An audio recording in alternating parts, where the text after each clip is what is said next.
ಭರತ್ ಅವರ ಒಂದು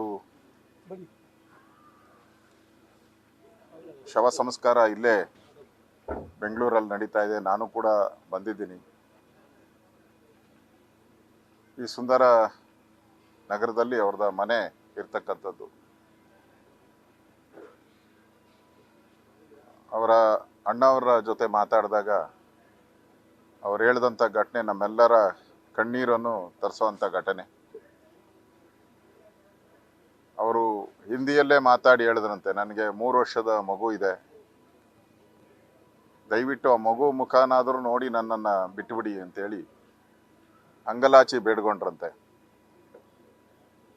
ಅವರ ಶ್ರೀಮತಿಯವರು ಕೂಡ ಮಗು ಮುಖ ನೋಡಿ ಆದರೂ ನಮ್ಮನ್ನು ಬಿಡಿ ಅಂತೇಳಿ ಹಿಂದಿಯಲ್ಲಿ ರಿಕ್ವೆಸ್ಟ್ ಮಾಡಿದ್ರು ಕೂಡ ಡೈರೆಕ್ಟಾಗಿ ಗುಂಡುಗಳನ್ನು ಅವ್ರ ತಲೆಗೆ ಹಾರಿಸಿದ್ದಾರೆ.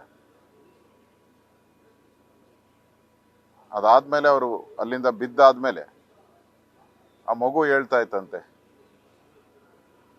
ಮಮ್ಮಿ ಅಪ್ಪನ ತಲೆಯಲ್ಲಿ ರಕ್ತ ಬರ್ತಾ ಇದೆ ನೋಡಿ, ಯಾಕೆ ಬರ್ತಾ ಇದೆ ಅಂತೇಳಿ. ಅಪ್ಪ ತಲೆಯಲ್ಲಿ ರಕ್ತ ಬರ್ತಾ ಇದೆ, ನೀನು ಸುಮ್ಮನೆ ಇದ್ದೀಯಾ ಅಂತೇಳಿ ಆಕ್ರಂದನವನ್ನ ಕೇಳಿದಾಗ ನಿಜಕ್ಕೂ ಕಣ್ಣೀರು ಬರುವಂತ ಒಂದು ದೃಶ್ಯ. ಅದನ್ನ ನೆನ್ಸ್ಕೊಳಕ್ಕೂ ಸಾಧ್ಯ ಇಲ್ಲ ನಾವು. ಆ ತೀರ್ಕೊಂಡಿರುವಂತ ಗಂಡನ ಪಕ್ಕದಲ್ಲಿ ರಕ್ತ ಸೋರ್ತಾ ಇರ್ತಕ್ಕಂಥ ಪತಿಯ ಪಕ್ಕದಲ್ಲಿ ಆ ಮಗುನ ಇಟ್ಕೊಂಡು ಆ ದೃಶ್ಯನೇ ನಾವು ನೋಡಕ್ ಸಾಧ್ಯನೇ ಇಲ್ಲ.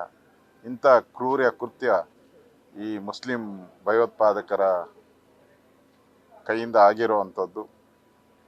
ಏನು ಕಾಶ್ಮೀರ ಕಳೆದ 10 ವರ್ಷದಲ್ಲಿ ಶಾಂತಿ ಸುವ್ಯವಸ್ಥೆ ನೆಲೆಸಿತ್ತು, ಅದನ್ನು ಭಂಗ ಮಾಡುವಂಥ ದೃಷ್ಟಿಯಿಂದ ಈ ಕೃತ್ಯವನ್ನು ಮಾಡಿರುವಂಥದ್ದು.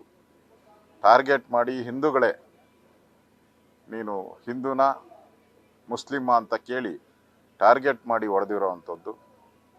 ಇದು ಇಡೀ ದೇಶ ಇವತ್ತು ಇದನ್ನು ಅರ್ಥಕೊಬೇಕು.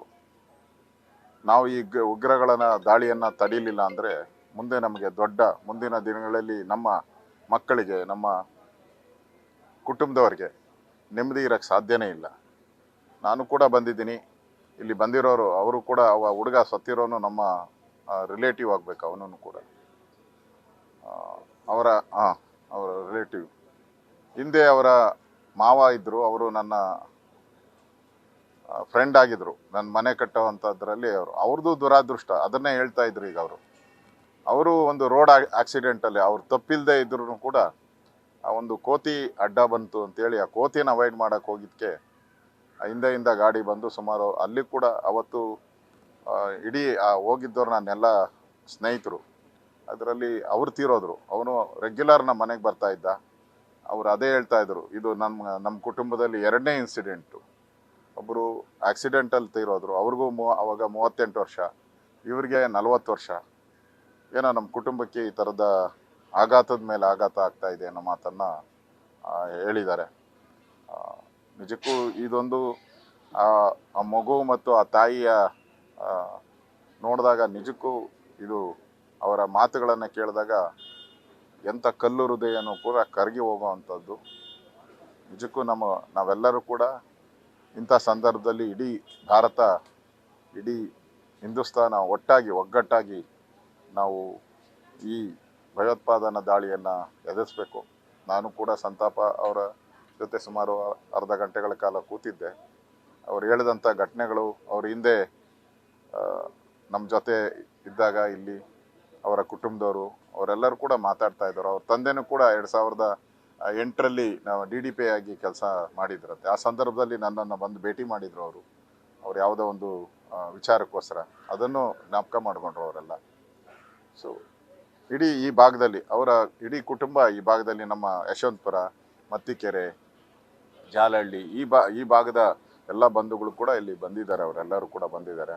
ಎಲ್ಲರ ದುಃಖದ ಮಡುವೆಲ್ದಿದ್ದಾರೆ. ನಾನು ಕೂಡ ಅವರ ಕುಟುಂಬಕ್ಕೆ ಈ ದುಃಖವನ್ನು ಭರಿಸುವಂಥ ಶಕ್ತಿ ಭಗವಂತ ನೀಡಲಿ ಅಂತೇಳಿ ದೇವರಲ್ಲಿ ಪ್ರಾರ್ಥನೆ ಮಾಡ್ತೀನಿ. ಮತ್ತು ಅವರ ಆಸೆಗಳೇನಿತ್ತು ಅವರು ಸದಾ ಹೇಳ್ತಾ ಇದ್ದಂತೆ, ಭರತ್ ಒಂದು ಒಳ್ಳೆ ಆಸ್ಪತ್ರೆಗಳನ್ನು ಕಟ್ಟಬೇಕು, ಒಳ್ಳೆ ಆಸ್ಪತ್ರೆಯನ್ನು ಇಲ್ಲಿ ನಿರ್ಮಾಣ ಮಾಡಬೇಕು ಅಂತೇಳಿ ಸದಾ ಹೇಳ್ತಾ ಇದ್ದಂತೆ. ಅದನ್ನು ಕೂಡ ಅವರ ಕುಟುಂಬದವ್ರು ಹೇಳಿದ್ರು, ನೀನು ಒಳ್ಳೆ ಡಾಕ್ಟ್ರ್ ಇದ್ದೀಯಾ, ಒಳ್ಳೆ ಆಸ್ಪತ್ರೆಯನ್ನು ನಿರ್ಮಾಣ ಮಾಡಬೇಕು ಅಂತ ಅದನ್ನು ಕೂಡ ಪ್ಲ್ಯಾನ್ ಮಾಡಿದ್ರಂತೆ. ಮತ್ತು ಅವರು ಇಲ್ಲಿಂದ ಹೋಗ್ಬೇಕಾದ್ರೆ ಅವ್ರ ತಂದೆ ತಾಯಿಗೆ ಇಲ್ಲಿ ಬಂದು, ಇದೇ ಸುಂದರ್ ನಗರ ಅಂತ, ಇದು ನನ್ನ ಮನೆಗೆ ಭಾಳ ಹತ್ರ ಇರೋದು, ಇಲ್ಲಿ ಬಂದು ಅವ್ರು ಕೇಳಿದಂತೆ, ನಾವು ಜಮ್ಮು ಕಾಶ್ಮೀರಕ್ಕೆ ಹೋಗ್ತೀರಂತ. ಅವ್ರ ತಾಯಿ ಹೇಳಿದ್ರಂತೆ, ಯಾಕಪ್ಪ ಹೋಗ್ತೀಯ ನೀನು, ಬೇರೆ ಯಾವುದು ಸ್ಥಳ ಸಿಗಲಿಲ್ವ ನಿನಗೆ, ಜಮ್ಮು ಕಾಶ್ಮೀರಕ್ಕೆ ಹೋಗ್ತೀಯ ಅಂತ. ಆಗ ಅವ್ರ ಅಣ್ಣ ಅವ್ರ ಮನೆಯವರೆಲ್ಲ, ನೀ ಯಾವ ಕಾಲದಲ್ಲಿ ಇದ್ದೀಯಾ ನೀನು, ಆ ಕಾಲ ಎಲ್ಲ ಹೊರಟೋಯ್ತು, ಈಗ ಅಲ್ಲಿ ಆ ಥರದ್ದು ಏನು ಘಟನೆ ಇಲ್ಲ ಅಂತೇಳಿ ಅವ್ರ ತಾಯಿಗೆ ಸಮಾಧಾನ ಮಾಡಿ, ಅವ್ರ ತಾಯಿಯವರು ಬೇಡ ಅಂದ್ರೂ ಕೂಡ ಹೋಗಿದ್ದಾರೆ ಅಂತ ಈಗ ಅವರ ಅಣ್ಣ ನನಗೆ ಹೇಳಿ ದುಃಖವನ್ನು ತೋಡ್ಕೊಂಡಿದ್ದಾರೆ. ಇವೆಲ್ಲ ನೋಡ್ತಾ ಇದ್ರೆ ಈ ಟೆರರಿಸ್ಟ್ಗಳಿಗೆ, ಭಯೋತ್ಪಾದಕರಿಗೆ, ಅವ್ರಿಗೆ ಕರುಣೆ, ಜಾತಿ, ಧರ್ಮ ಏನು ಇಲ್ಲ ಅಂತ ಕಾಣಿಸುತ್ತೆ. ಅವರ ಗುರಿ ಒಂದೇ, ಭಯೋತ್ಪಾದನೆ ಮಾಡೋದು, ಭಯೋತ್ಪಾದನೆ ಮುಖಾಂತರ ಹಣ ಸಂಪಾದನೆ ಮಾಡೋದು, ಅದರಲ್ಲೇ ವಿಕೃತ ಆನಂದವನ್ನು ಪಡೆಯುವಂಥ ಈ ಸಂಸ್ಕೃತಿ ಈ ಪಾಕಿಸ್ತಾನಕ್ಕೆ ನಿರಂತರವಾಗಿ ಅಂಟಿ ಬಂದ್ಬಿಟ್ಟಿದೆ. ಅವ್ರ DNA ಬಂದ್ಬಿಟ್ಟಿದೆ. ಅದನ್ನು ಯಾರು ಅವ್ರದ್ದು ಅಳಿಸೋಕ್ಕೆ ಸಾಧ್ಯನೇ ಇಲ್ಲ.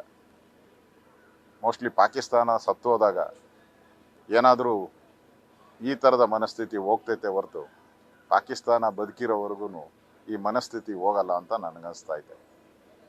ಅದರಿಂದ ಅವರ ಕುಟುಂಬಕ್ಕೆ ಈ ದುಃಖವನ್ನು ಭರಿಸುವಂಥ ಶಕ್ತಿ ಭಗವಂತ ನೀಡಲಿ ಅಂತೇಳಿ ಪ್ರಾರ್ಥನೆಯನ್ನು ಮಾಡ್ತೇನೆ. ಈಗಾಗಲೇ ನಾನು ಕಮಿಷನರ್ ಜೊತೆ ಮಾತಾಡಿದ್ದೀನಿ. ಇಲ್ಲಿನ ರೆಸಿಡೆನ್ಸ್, ನಾನು ಕೂತಿದ್ದಾಗ ಇಲ್ಲಿನ ರೆಸಿಡೆನ್ಸ್ ಎಲ್ಲ ಬಂದಿದ್ದರು, ಬಂದು ಭೇಟಿ ಮಾಡಿ, ಇಲ್ಲಿ ಒಂದು ಪಾರ್ಕ್ ಇದೆ, ಸುಂದರ್ ನಗರ ಪಾರ್ಕ್, ನಾವೆಲ್ಲ ನೋಡಿರೋ ಪಾರ್ಕ್ ಇದು, ಸುಂದರ್ ನಗರ ಪಾರ್ಕ್ ಅಂತ ಇದೆ, ಇದಕ್ಕೆ ಅವ್ರ ಹೆಸರಿಡಬೇಕು ಅಂತ ಹೇಳಿದ್ದಾರೆ. ನಮ್ಮ ಮುನ್ರತ್ನಮ್ಮ ಕೂಡ ಫೋನ್ ಮಾಡಿ ನನಗೆ ಲೆಟ್ರ್ ಕೂಡ ಕೊಟ್ಟಿದ್ದಾರೆ. ನಾನು ಕಮಿಷನರ್ ಜೊತೆ ಮಾತಾಡಿದ್ದೀನಿ. ಅವ್ರ ನೆನಪು ಉಳಿಲಿ, ಯಾಕಂದರೆ ಅದಕ್ಕೂ ಯಾವುದೇ ಹೆಸರಿರಲಿಲ್ಲ, ಬಡಾವಣೆ ಹೆಸರು ಮಾತ್ರ ಇತ್ತು. ಇಲ್ಲಿನ ಅಸೋಸಿಯೇಷನ್ ಕೊಟ್ಟಿದ್ದಾರೆ, ಆ ಹೆಸರನ್ನು ಇಡುವಂಥದ್ದಕ್ಕೆ ನಾನು ಈಗ ಕಮಿಷನರ್ ಜೊತೆ ಮಾತಾಡಿದ್ದೀನಿ. ಅವರು ಒಪ್ಪಿಗೆಯನ್ನು ಸೂಚಿಸಿದ್ದಾರೆ. ನಮ್ಮ MLAನೂ ಹೇಳಿದ್ದಾರೆ, ಮತ್ತು ನಮ್ಮ MP ಅವರು ಡಾಕ್ಟರ್ ಮಂಜುನಾಥ್ ಅವರು ಹೇಳಿದ್ದಾರೆ. ಅದಾದರೆ ಅವ್ರ ನೆನಪು ಇಲ್ಲಿ ಉಳಿಯುತ್ತೆ ಒಂದು, ಆ ದೃಷ್ಟಿಯಿಂದನೂ ಕೂಡ ನಾನು ಕಮಿಷನರ್ ಜೊತೆ ಮಾತಾಡಿದ್ದೀನಿ. ನ್ಯೂಸ್ ಫಸ್ಟ್, ನಿರ್ಭೀತಿಯಿಂದ ನಿಮ್ಮ ಪರವಾಗಿ.